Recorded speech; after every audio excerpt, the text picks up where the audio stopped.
Selamat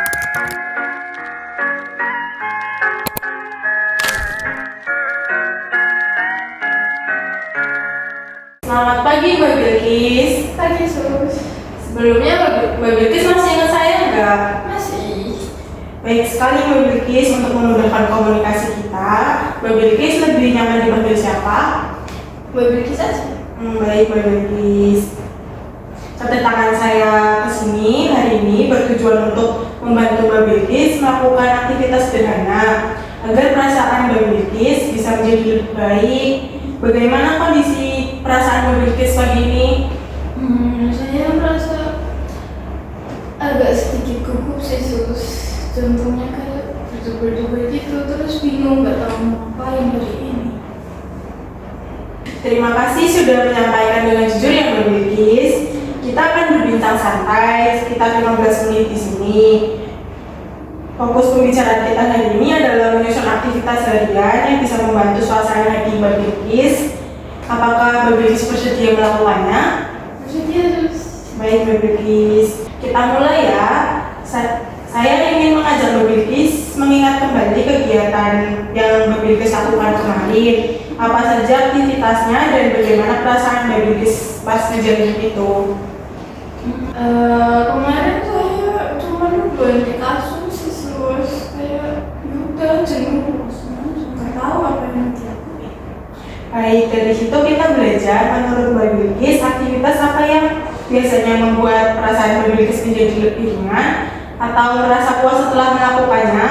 Sebaliknya, kegiatan apa yang justru membuat perasaan Mbak Bilkis semakin tidak nyaman. Biasanya sih kalau saya lagi baca buku terus ngobrol sama teman, saya merasa lebih senang sih. Tapi kalau misalkan sendiri di kamar itu saya merasa sedikit sedih, jenuh gitu. Bagus sekali Mbak Bilkis. Sebelumnya saya mau tanya, apakah Mbak Bilkis suka minum kopi? Saya suka sekali Sus. Baik Mbak Bilkis, itu artinya Mbak Bilkis sudah mampu mengenali pengaruh aktivitas terhadap perasaan. Sekarang bagaimana kalau kita menyusun suatu aktivitas sederhana untuk hari ini? Misalnya membaca buku atau duduk santai minum kopi bersama teman sekitar pukul jam 4 sore? Ide bagus sih Sus. Boleh nanti saya coba. Baik Mbak Bilkis, dalam latihan ini kita mencoba melakukan kegiatan terlebih dahulu karena biasanya semangat akan mengikuti setelah Mbak Bilkis mulai bergerak. Kita jalani perlahan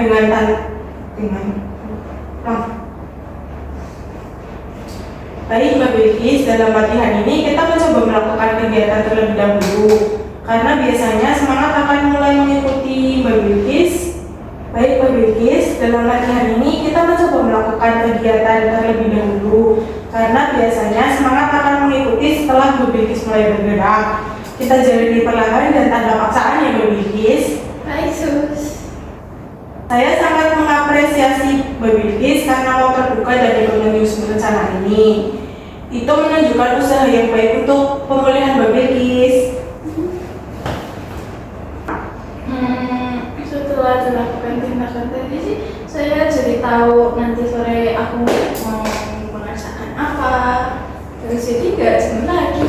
Baik Mbak Bilkis, saya juga melihat Mbak Bilkis kooperatif selama sesi dan mampu mengikuti arahan dengan baik. Untuk selanjutnya, silakan Mbak Bilkis mencoba melaksanakan aktivitas yang sudah kita rencanakan.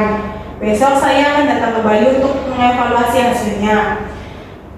Untuk besok saya akan datang lagi untuk melakukan rencana tindak lanjut. Mbak Bilkis kira-kira mau di mana tempatnya? Mau di sini aja gimana Sus? Boleh Mbak Bilkis. Mbak Bilkis mau jam berapa? Jam 8 pagi, kepagian nggak Sus? Enggak kok Mbak Bilkis, itu kan suasana yang pas. Baik, kalau begitu saya pamit terlebih dahulu ya Mbak Bilkis. Baik Sus. Semoga Mbak Bilkis cepat pulih. Iya, terima kasih Sus. Saya permisi ya. Hati-hati.